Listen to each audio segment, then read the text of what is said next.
கிறிஸ்துவுக்குள் அன்பானவர்களே, வாரம் ஒரு சாட்சி நிகழ்ச்சியின் மூலமாக திரும்பமாக இந்த வாரத்தில் உங்களை சந்திப்பதில் நாங்கள் மிகவும் மகிழ்ச்சி அடைகிறோம். இந்த வாரத்துல ஒரு அற்புதமான சாட்சியை நீங்க கேட்க போகிறீங்க. அதாவது எங்களோட பணிபுரிகிறவர் ஆல்பர்ட் ஆபிரகாம் சார். அப்போ நான் அவர்கிட்ட அதிகமா இந்த சாட்சி கொடுங்கன்னு கேட்டதில்லை. பட் எம்எல்ஏ அடிக்கடி கேட்டிருக்கிறாங்க. என் முன்னாடி யார் வந்தாலும் நான் ஃபர்ஸ்ட் கேட்கறது சாட்சி தான். அது கிறிஸ்டியன் தெரிஞ்சுட்டா நான் சாட்சி தாங்க கிட்டத்தட்ட ஒரு 1 இயரா நான் கேட்டு அவங்க நான் தர்றேன், சிச்சுவேஷன் சரியில்லை அப்படின்னு சொல்லி தான் அவரு தராம இருந்தாரு.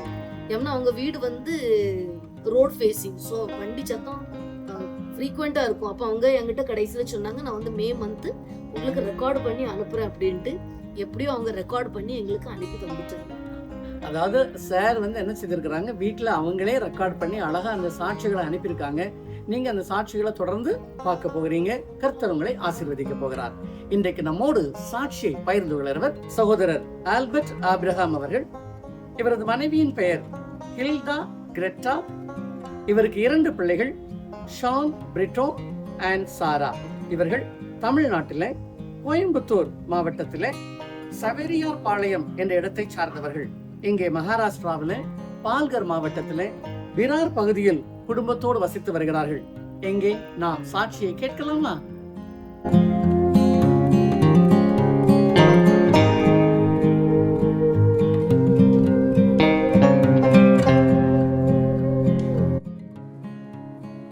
Praise the Lord. Praise the Lord. God is good all the time. All the time, God is good. இயேசு கிறிஸ்துவின் வல்லமையுள்ள நாமத்தினால் உங்கள் அனைவரையும் நான் வாழ்த்துகிறேன். என் பெயர் ஆல்பர்ட் ஆபிரகாம். நான் விரார் ஈஸ்ட் மண்மேல் பாடல் இருக்கிறேன். லக்ஷ்மி காம்ப்ளெக்ஸ் எங்க காம்ப்ளெக்ஸோட பேரு.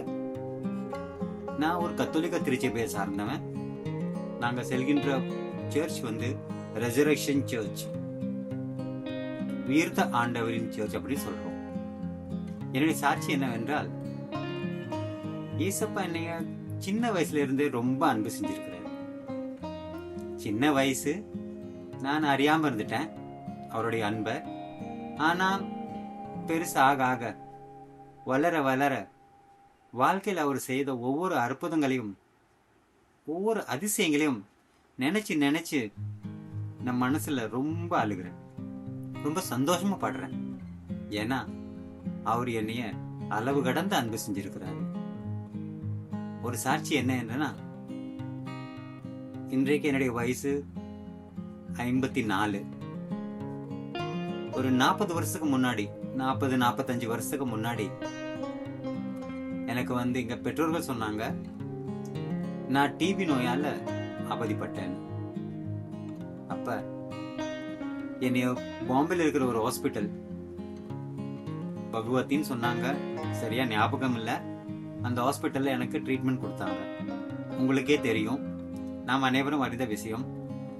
இன்றையிலிருந்து ஒரு 45 வருஷத்துக்கு முன்னாடி டிபி என்கிறது ஒரு உயிர்கொல்லி நோய். நாங்க அவ்வளவு வசதியா இல்லை, பிரைவேட் ஹாஸ்பிட்டல்ல நாங்க ட்ரீட்மெண்ட் எடுக்கிற மாதிரி. அப்பாவும் இல்லை. சின்ன வயசுல அப்பா இறந்துட்டாரு. அம்மா தனியா பாடுபட்டு ரொம்ப கஷ்டப்பட்டு, அம்மா வேலைக்கு போவாங்க, அண்ணன் அக்காமார்கள் எல்லாரும் வேலைக்கு போவாங்க. அந்த சந்தர்ப்பத்துல பிரைவேட்டுங்கிறது முடியாத காரியங்களுக்கு. நாங்க இருந்த வீடும் குடிசை வீடு, அதுவும் வாடகையில இருந்த குடிசை வீடு. அப்படி ஏழ்மையான எங்க குடும்பம்.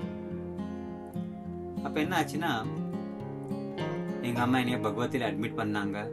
முனிசிபல் ஹாஸ்பிட்டல் அட்மிட் பண்ணி ட்ரீட்மெண்ட் கொடுத்தாங்க. ரொம்ப அப்ஸ் அண்ட் டவுன், மேல் கீழே என்னுடைய உடம்பு, என்னுடைய நிலைமை மாறுன்னு சொல்லிட்டு இருந்தாங்க. எப்படியோ அம்மாவும் பிரேயர்ல இருந்தாங்க. ஆனால் ஆண்டவர் நமக்கு வச்சிருந்த ஒரு அரிய பாதையை அவர் நிறைவேற்றினார். அவருடைய வசனம் சொல்கிறது, உன் தாயில் கருவில் இருக்கும் முன்னே நான் உன்னை அறிவேன் என்று சொன்னார். அதே போல் தாயின் கருவில் இருக்கும் போதே அவர் என்னை அறிந்து எனக்கு பல புதுமைகள், அதிசயங்கள், நன்மைகள் செஞ்சிருக்கிறாரு. அந்த உயிர்கொல்லி நோயிலிருந்து என்னை காப்பாற்றினாரு. இது என்னுடைய முதல் வீடியோ. இன்றும் வருகின்ற வீடியோவில் என்னுடைய சாட்சிகளின் மென்மேலும் நான் கூறுவேன். சின்ன வயசுல இருந்தே அவர் என்னைய ஒரு குழந்தை போல கை கூட்டி நடத்தி சென்றார். அவருடைய அன்பிற்கும் பாசத்திற்கும் அளவே இல்லை. Praise the Lord, praise the Lord. இன்னொரு வேளை என்னாச்சு, நான் ஒரு 3ஆம் கிளாஸ் இருக்கும்போது சைக்கிள் அடிபட்டு எனக்கு ஆக்சிடென்ட். 3வது இருக்கும்போது என்னுடைய வயசு நீங்களே அறிவீர். சைக்கிள் ஆக்சிடென்ட் ஆச்சு, கால் எல்லாம் காயம். அந்த டைம்லயும் என் பெற்றோர்கள் என்னைய ஆஸ்பத்திரி கூட்டு போய் ட்ரீட்மெண்ட் கொடுத்து குறைந்தபட்சம் 1 மாசம் நான் பெட்லயே இருந்தேன். ஏன்னா காலில் அடிபட்டுச்சு, என்னால் நடக்க முடியாது. அப்பவும் ஆண்டவர் என்னைய குணமாக்கினார். 2வது ஒரு 7வது வகுப்பில் வந்தேன். அந்த 7வது வகுப்பில் வந்தபோது ஒரு டைம் ஸ்கூலுக்கு போகும்போது ரோடு கிராஸ் பண்றப்ப ரிக்ஷா ஆக்சிடென்ட். அப்போ நான் ரிக்ஷாவால் தூக்க எறியப்பட்டேன். காலு கை எல்லா இடத்துலயும் அடி. சீரியஸா சொல்ற மாதிரி ஒண்ணும் இல்ல. ஆனா அப்பவும் ஆண்டவர் என்னைய காப்பாற்றினார். எனக்குன்னு ஒரு பாதையை அவர் நிறைவேற்றி வச்சிருக்கிறார். அந்த பாதையில் நான் நடக்க வேண்டும் என்று அவர் தெரியும். அந்த பாதையில் நடக்கவே செல்வதற்காக அவர் எத்தனையோ கஷ்டங்கள், எத்தனையோ துன்பங்கள், எத்தனையோ பரீட்சைகள் என் வாழ்க்கையில் வந்திருக்கு. அது எல்லாத்தையும் மீறி இன்றைக்கு நான் அவருடைய நல்ல பிள்ளையாக வாழ முன்னாடி உட்கார்ந்திருக்கிறேன். Praise the Lord, praise the Lord. God is good all the time. All the time God is good. All the God people say Amen. Amen. Amen. ஆமென். நல்ல ஒரு சாட்சியை கேட்டீங்க இல்லையா? சாட்சியில சகோதரர் என்ன சொல்லி இருக்கிறாருமா? அவரு பாருங்க எவ்வளோ அழகா வந்து சின்ன வயசுல இருந்து நடந்த ஒரு 3 டிஃப்ரெண்ட் சிச்சுவேஷன் அவர் வந்து நம்ம கூட வந்து ஷேர் பண்ணியிருக்கிறாரு. முதலாவது வந்து டிபி நோய் யாராலையும் குணப்படுத்த முடியாது சூழ்நிலை அந்த சமயத்துல. ஆனா ஆண்டவர் வந்து ஹீலிங் கொடுத்தா அது ஒரு கம்ப்ளீட்டான ஒரு ஹீலிங்.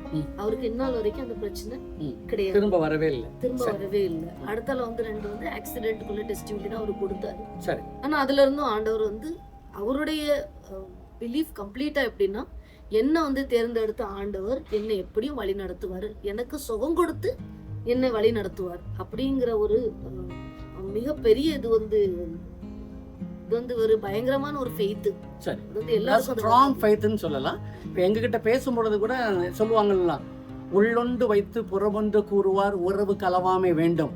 அதுக்கு ஏற்ற ஒரு மனிதர். அவர் எதை பேசினாலும் ஓப்பனா வெளிப்படையாவே பேசிடுவார். இங்க உள்ள ஒண்ணு வெளியே ஒண்ணு அதெல்லாம் கிடையாது. தப்புன்னா தப்பு, சரின்னா சரி, அப்படிதான் அவர் இருப்பார். அது மாத்திரமல்ல, சர்ச்சில் வந்து அவர் கேட்டகிசம் எடுத்துட்டு இருக்கிறார். அவருடைய ஊழியத்தை அவர் செய்து கொண்டு வருகிறார். பாருங்க, ஆண்டவருடைய பிள்ளைகளை அவர் எந்த ஒரு நேரத்திலும் கைவிடுவதில்லை. அது மாத்திரமல்ல, உங்க மூலம் அவர் ஒரு திட்டம் வச்சிருந்தாருன்னு வச்சுக்கோங்களேன், அதை எப்படியாவது நிறைவேற்றுவார். ஆனா நீங்க என்ன செய்யணும்? ஆண்டவருடைய சித்தத்திற்கு உங்களை ஒப்புக் கொடுக்க வேண்டும்.